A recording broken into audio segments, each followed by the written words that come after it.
What's up guys, Dylan again, and today I want to give you guys every single thing that you possibly need to close your first wholesale deal. Because to be completely honest, every single person is capable of closing a wholesale deal if you just give it enough time, give it enough effort, and actually put your foot forward to achieve this goal. And also, closing your first wholesale deal should just be your first hurdle in your entire journey. This shouldn't really be like your main goal. This is literally just your first step to actually have some more capital to reinvest back into the business, to actually do what's hard, which is scaling the business and doing consistent deals month to month. Closing your first deal should not be hard, and if you're struggling really hard on it, it's oftentimes because you're scared to take a risk, you're scared to make a financial commitment, or you're just simply not doing things right. So if you're somebody who just got into wholesaling and has no clue what it is, or you've been in wholesaling for more than a couple months and you still haven't closed your first deal, then this is the video for you. So I highly suggest that you watch to the end, like, sub, comment, and do all of that so I can keep dropping these absolute bangers for you guys. First thing I'd like to talk about is the time commitment needed to close your first deal. Realistically, you only need 2 to 3 hours a day. Most people don't realize that real estate is a quality over quantity type of game.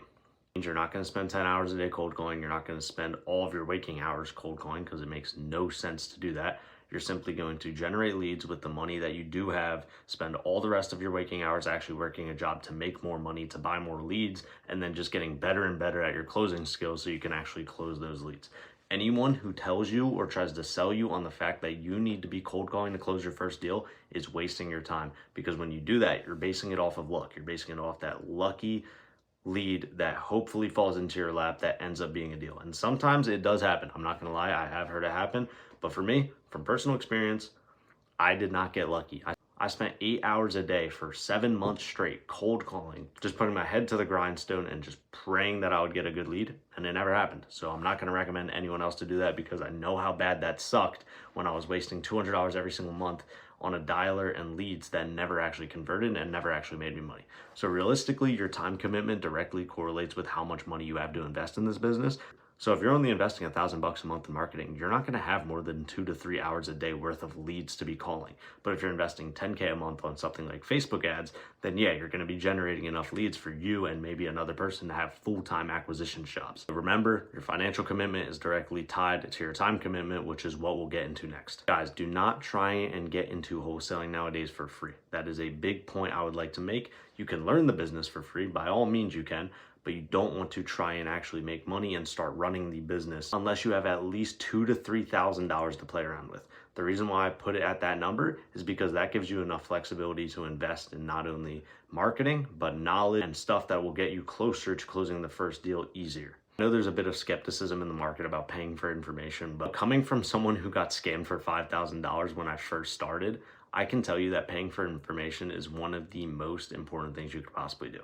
I've spent well over 5 figures in mentorships in my career, and I can tell you the first one I ever paid for was a complete scam. So you just have to vet the people that you're paying very well and just make sure they actually know what they're doing and make sure they actually do deals. And then from there, make sure the material that they're teaching you is good and make sure they're actually providing a service to you rather than, just putting you on a call with a random guy and you never actually end up talking to them. And then this plays hand in hand with the marketing, because the worst thing you can do with marketing is fail and try and do it yourself and waste your marketing dollars on leads that don't convert. Because ultimately, if you're running marketing for, let's say, $1,000 a month, but you're generating no real leads with it and you're getting no good conversations, then that's a telltale sign that you don't know what you're doing in terms of marketing and that you should outsource that to someone else and let someone provide that service of providing good marketing to you or teaching you how to run that good marketing so that you're not wasting your money on bad leads. The next step is having skilled conversations. So once you have a good stream of lead flow, and you understand the basics of real estate, so how to underwrite, how to talk to a seller, and how to get someone through an acquisitions call, you need to start working on skilled conversation. What this means is have long drawn out calls. Make sure your calls have good intent and you know exactly what your goal of being on that call is. You don't want to be on a call with a good lead for 5 minutes or 6 minutes. You want to be on a call with a lead for 10, 20, 30 minutes, because remember, we're not going out in person to shake this person's hand, give them a verbal offer, and build out that rapport by meeting them in person. We're doing this all virtually. So we need to replace that rapport that would otherwise be built in person over the phone. So with that, we just need to stay on the phone with these sellers for a long period of time. This does take skill, this does take repetition, and it takes practice. Just like anything else, you're not going to be the best person on the phone when you start, but the only thing that can get you better is by doing it consistently over and over and over again until you get really good at it. Obviously now I've been doing this for well over a year. I could easily pitch someone the entire wholesale pitch off the top of my head. But the only reason I'm here at this point is because I put in tens of thousands of reps and I've made tens of thousands of good seller calls to get to the point where I am. So go out, make some more calls, and that's how you get better. The next step is having a good sales process. So walking the seller through exactly what you're going to do for them and what your service is. Because in wholesaling, we're not really selling anything. We're actually buying their house. So we need to sell them on us. So having a good sales process that outlines exactly what we do and how we're going to do it. So how we're going to handle the title process, how we're going to handle the covering all of the fees, how we're going to make it super easy on them, and all of the work is basically going to be on us. We need to explain that to the seller in a way that conveys it to them that you're the solution to their problems. The thing I'd like to outline in terms of this acquisitions process is your underwriting. Your underwriting when you're starting is very important. You need to make sure you're getting accurate numbers and you're locking up good deals, or else you're gonna have a really high contract fallout rate and you're gonna ruin your relationship with buyers. Trust me, if you send buyers deals that are gonna waste their time, they're not gonna take you serious in the future. No buyer wants to be sent some property that's locked up way too high with the repair costs all off and the ARV thrown off.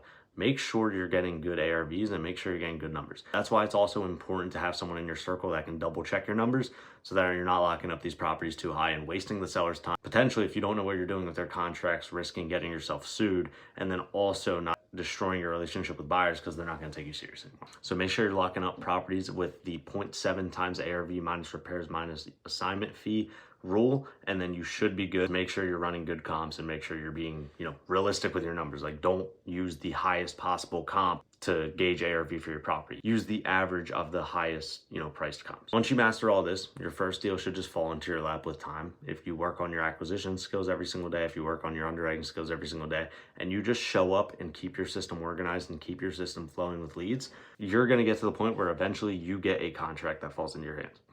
From there, it's super, super easy. If you locked up your deal right, it should not be hard at all to find a buyer. You should literally just be able to fire up Facebook, search up the area that you're in. So if you're in like Scottsdale, just search up Scottsdale Cash Buyers Group, join that group, and then post your deal and see if anyone has any interest in it. Make sure you vet out your buyers because sometimes there can be shitty buyers on Facebook. But if you have a good enough deal, it should sell. You shouldn't have to do anything else. And then the title process is even easier. You literally just submit your purchase and sale agreement, maybe your assignment agreement. I don't personally open title until I get it assigned, so you can follow in my steps, or you could open title once you get the contract. Doesn't matter. You could do either. And then worst case scenario, if you're a few days into your inspection period and you just want to guarantee your deal sells, just JV with another wholesaler. Yeah, you're going to take a little bit of a cut, but you want to make sure you just get paid at the end of the day so you can just reinvest and go straight back to what you're good at, which is acquisitions. All right, guys, that's basically all the topics I wanted to talk about today. Just a little yap session about how you can close your first deal. I didn't make this some long drawn out video because I think people overcomplicate it so much and they just overthink that first deal. And that's what leads to most of these guys quitting. If you give someone 10 hours worth of information about how to close one wholesale deal, like, what the fuck are we doing here? Like, you don't need 10 hours of information to close one wholesale deal.